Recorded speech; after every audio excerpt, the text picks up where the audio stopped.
Say you're a viewer at someone's premiere and you see a screening and you honestly think that the work has flaws.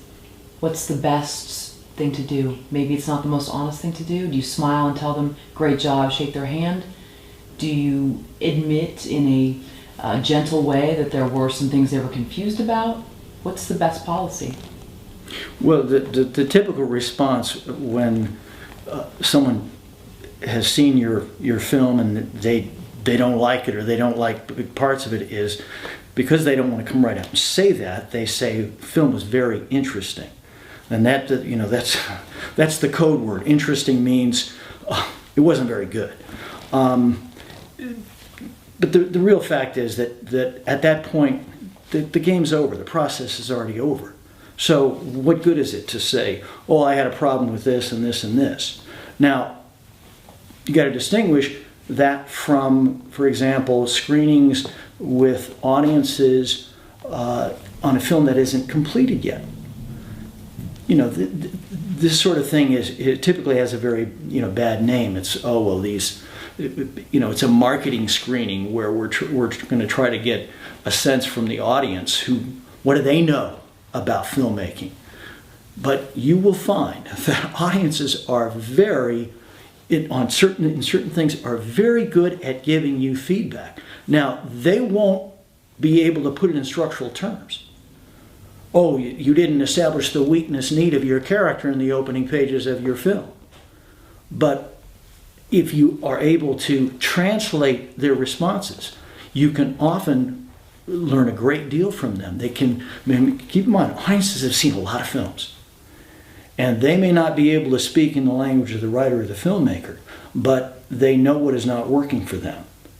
And so if you as the writer or filmmaker can listen and be open to that, I have found time and again getting really good feedback from an audience, just the normal audience out there, that was very helpful because it goes back to the old concept of the customer is always right.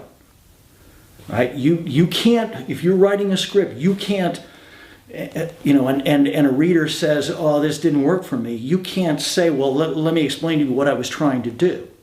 If they didn't like it, it's your fault. It's not their fault.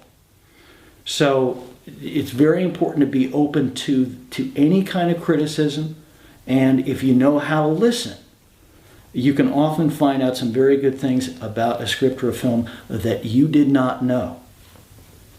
What are some things to listen for?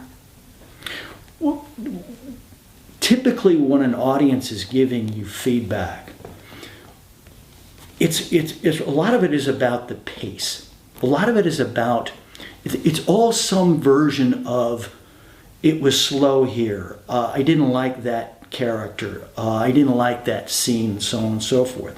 What they're really talking about is that the sequencing of the scenes, the building of the story is not right. It's not working for them.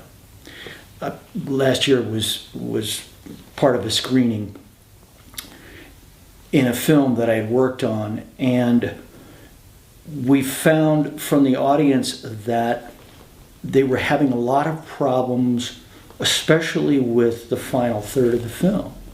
And we realized, well, we had, for various reasons, we had a big hole about 2/3 of the way in the film. And we thought we needed those beats, those scenes, because to tell the story. But the audience showed us that we did not need those. And so what we did was we cut out about 5 or 6 scenes that we thought had to be in there for the detailing, for the building of the character over the course of the story. Turned out we could pull out all 6 of those scenes and boom, which would give us the drive into the final part of the story. And didn't cause a problem at all. And instead, it gave us the pacing that we needed to bring the audience along all the way to the end of the story. So typically it's some version of that, because there's a feeling that the audience has. They're not trained to specifically know why a story is not building. They just know it's not working for me. And do you think that's because we misjudge the audience sort of level of intuition or interest in the story, and as filmmakers and writers we're too close to our work? Well, we're always too close to our work. Absolutely. You know, if you've been working on the script, all those iterations, if you all the way through the filmmaking process and so on, then you're always going to be too close to it. And again, that's why getting that outside feedback is so valuable.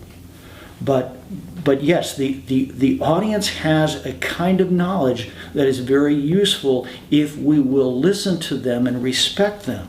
This, by the way, is one reason I believe why TV drama is the best writing and filmmaking in the Hollywood entertainment business today, which is you look at the best shows, they are not speaking down to an audience.